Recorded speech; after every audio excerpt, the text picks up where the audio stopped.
Good morning to all. This is the second video of the second chapter of geography. यहाँ पर हम देखेंगे factors of soil formation. देखिए the major factors of soil formation are the nature of the parent rock and climate factors.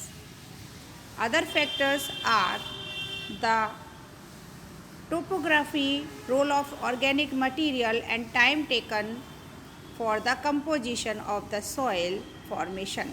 All these differ from place to place. It means हर जगह जो है जो soil का फॉर्मेशन होता है, soil जो बन रही है उसका अलग अलग शेल से होता है, रॉक से होता है। क्लाइमेट भी डिपेंड करता है कि वहाँ का तापमान जो क्लाइमेट है वो क्या है और किस तरह से जो है वो ऑर्गेनिक मटेरियल है ये टाइम टेकन लेता है। और इसके बाद हर जो जगह की जो सॉइल होती है वो डिफरेंट होती है। यहाँ पर डिफरेंट टाइप्स ऑफ सॉइल का एक पिक्चर नंबर 2.4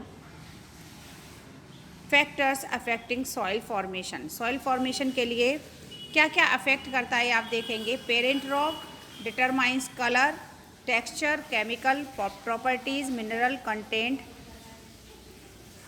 परमेबिलिटी। अब ये पेरेंट रॉक की हम बात कर रहे हैं। यहाँ पर इसका कलर, इसका टेक्सचर, जो बनावट है, इसमें केमिकल प्रॉपर्टीज़ किन का यूज़ हुआ है। दूसरा हम देखेंगे relief, altitude and slope determines accumulation of soil. यहाँ पर जो है जो सॉइल है वो किस तरह की है, स्लोपी एरिया की है या फ्लैट एरिया की है, ये जो है उसके एल्टीट्यूड पर डिपेंड करता है। तीसरा flora and fauna and micro organism. Flora and fauna यानी कि पेड़ पौधे, वनस्पति जात और जीव जंतु affect the rate of humus formation. Humus formation यहाँ अफेक्ट करता है कि जो पेड़ पौधे जहाँ पर हैं और जहाँ जीव जंतु हैं वहाँ की जो सॉइल है वो कैसी है। ऊपर देखेंगे climate, temperature, rainfall influence rate of the weathering and humus formation. Climate temperature पर डिपेंड रहता है। अगर हम राजस्थान की बात करते हैं तो वहाँ टेम्परेचर बहुत हाई रहता है और वहाँ पर जो रेनफॉल है वो भी कम होती है। और जबकि हम जम्मू एंड कश्मीर की बात करते हैं तो जम्मू एंड कश्मीर में -45 तक टेम्परेचर डाउन में चला जाता है और रेनफॉल के रूप में वहाँ पे जो बारिश होती है वो भी बर्फ़ की बारिश होती है। और हम अगर नदर्न प्लेन्स की बात करते हैं तो यहाँ पर उत्तर के मैदान में भारी वर्षा होती है और यहाँ का क्लाइमेट अलग होता है। तो अकॉर्डिंग टू सॉइल का जो क्लाइमेट वो भी अलग होगा। Time determines thickness of soil profile. Time के अकॉर्डिंग जो है सॉइल की जो प्रोफाइल है वो पतली है सॉइल या मोटी है। तो ये इस तरह की फिगर को आप अपनी कॉपी में भी ड्रॉ कर सकते हो और उसको उसके जो पार्ट्स हैं उनको नोट डाउन कर सकते हो। नेक्स्ट हम देखेंगे यहाँ पर कुछ फार्मिंग दी हुई है। देखिए आप टेरेस फार्मिंग देखिए और ये देखिए काउंटर फार्मिंग देखिए और शेल्टर बेल्ट्स देखिए। तो शेल्टर बेल्ट्स क्या होता है, पेड़ों को एक ही कतार में लगा देते हैं सीधे सीधे।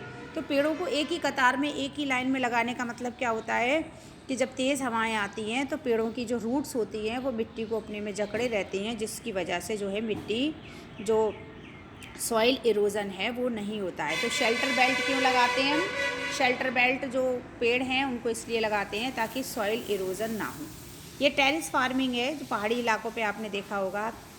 चाय, कहवा, कॉफ़ी, इसकी जो प्लांटेशन होता है ये कैसा होता है, टेरेस फार्मिंग में होता है। ठीक है। अब ऊपर देखेंगे degradation of soil and conservation measures. तो मिट्टी जो ख़राब हो रही है वो क्यों ख़राब हो रही है और उस मिट्टी को हमें कैसे बचाना चाहिए। तो सॉइल इरोजन के लिए जैसे कि आप देखिए mulching, the bare ground between plants is covered with a layer of organic matter like straw. It helps to retain soil moisture. अब वो क्या करते हैं कि ग्राउंड में जो है खेती कर रहे हैं और बीच बीच में घास की एक लेयर लगा दी है, जिसकी वजह से इसको मल्चिंग के नाम से भी जाना जाता है और ये सॉइल को जो है सॉइल में मॉइस्चर रखता है। Counter barriers, stone, grass, soil are used to build barriers along counters. Trenches are made in the front of the barriers to collect water. गांव में अगर आपने देखा हो, जो खेत होते हैं, जो प्लांट्स हो जिसमें उगाए जाते हैं, वहाँ पर एक मेड़ टाइप बना दी जाती है जिससे पानी को रोका जा सकता है। तो वो किससे बनाएंगे? घास से और पत्थरों से मिलकर बनाएंगे। तो इससे भी जो है हम मिट्टी का कटाव जो है, जो सॉइल इरोजन है, उसको रोक सकते हैं। Rock dam, rocks are filled up to slow down and flow of the water. Rocks जो पत्थर हैं उनको भी अगर हम अपने फार्म में किनारे किनारे लगा दें, खेत में किनारे किनारे लगा दें, तो हम क्या कर सकते हैं? सॉइल इरोजन को रोक सकते हैं। टेरेस फार्मिंग, ये मैंने आपको बताई दी। Intercropping, different crops are grown in alternate rows and are sown in different time to protect the soil from rain wash. हमें एक ही चीज़ का जो है खेती नहीं करनी चाहिए। अगर हम डिफरेंट टाइप्स के क्रॉप्स को करते हैं तब भी हम मिट्टी को की जो फर्टिलाइजेशन है उसको बचा सकते हैं। शेल्टर बेल्ट मैंने आपको बताई दिया। आगे देखेंगे water.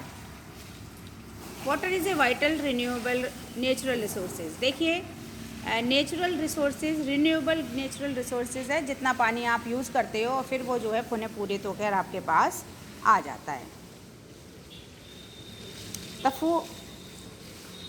3/4 of the earth surface is covered with water। हम सभी जानते हैं कि 70% जो पार्ट है हमारी अर्थ का वो totally covered with water. It is therefore appropriately called the water planet. जो हमारी अर्थ है उसको वाटर प्लैनेट भी इसलिए कहा जाता है क्योंकि यहाँ पर 70% वाटर जो है अवेलेबल है। It was the primitive oceans that life began almost 3.5 billion years back.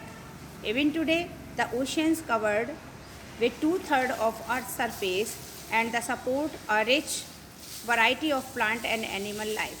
अब देखिए 70% जो वाटर है वो हमारा जो ओशन है, हमारे जो समुद्र हैं, उनमें भी जो पानी है वो उसको भी हम जो है यूज़ करते हैं अपनी एनिमल्स और प्लांट्स की लाइफ के लिए। लेकिन ह्यूमन्स के लिए जो पानी है वो ओनली 2.7% है। बाकी सब कैसा है? Nearly by 70% of this occurs as ice sheet, glacier in the Antarctica. Ice shield में है, बर्फ़ के रूप में है, हिमानी के रूप में है, ठीक है। 70% जो वाटर है, जो वो पानी हम यूज़ करते हैं पीने के लिए, वो 2.7% हम केवल यूज़ करते हैं। Only 1% of fresh water is available and fit for human use. Human use के लिए केवल 1% पानी है जिसका हम यूज़ करते हैं। And lakes and as water vapour in the atmosphere, जो हमें लेक्स के रूप में मिलता है, जो वाटर वेपर के रूप में जो एटमॉस्फेयर में चला जाता है बाद में मिलता है।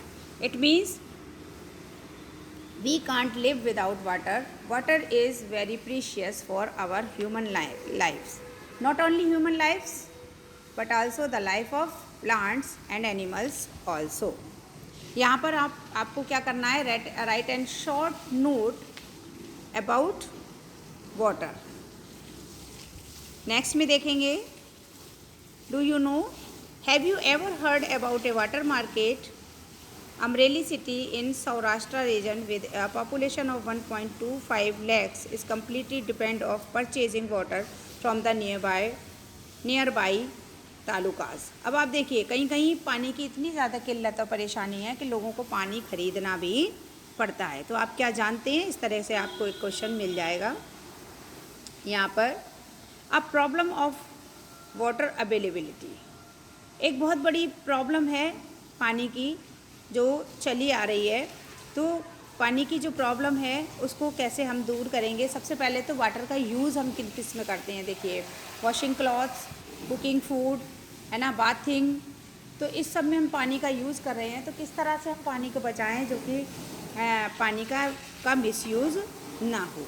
यहाँ पर हम देखेंगे कि वाटर अवेलेबिलिटी जो है, there is scarcity of water in many region of the world. Most of Africa, west Asia, south Asia, part of western USA, north west Mexico, part of south Africa, America and entire Australia are facing shortage in fresh water supply. Shortage fresh water supply के लिए world के कितने देश हैं जहाँ पर ये बहुत सारी प्रॉब्लम हो रही है? India is also facing the water problem.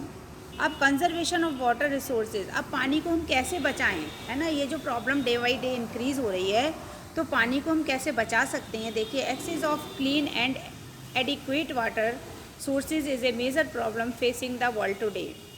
Steps have to be taken conserve this dwindling resources. Even though water is a renewable resource, it overuse the pollution make it unfit for use. Discharge of untreated or partially treatment sewage, agriculture chemicals and industrial influent in water bodies and major contaminants. They pollute water with nitrates, metals and pesticides. अब हमको क्या करना चाहिए कि हमें पानी को बचाने के लिए क्या क्या करना चाहिए कि हमारी जो फैक्ट्रीज़ हैं उनसे जो वेस्टेज निकलता है उसको हमें पानी में या गंगा में नहीं मिलाना चाहिए। इसके अलावा जो कुछ ऐसी फैक्ट्रीज़ हैं जो अपने कलर्स होते हैं उनको क्या करती हैं, पानी में बहा देती हैं। कुछ लोग अपने एनिमल्स हैं उनको जो है नदियों में नहला देते हैं। इनका अगर हम ये सब यूज़ करना बंद करेंगे तो हम पानी को जो है बचा पाएंगे। तो पानी को बचाना हमारे लिए बहुत ज़रूरी है। सेकंड वीडियो में इतना ही, नेक्स्ट वीडियो में फिर थर्ड वीडियो में मिलते हैं।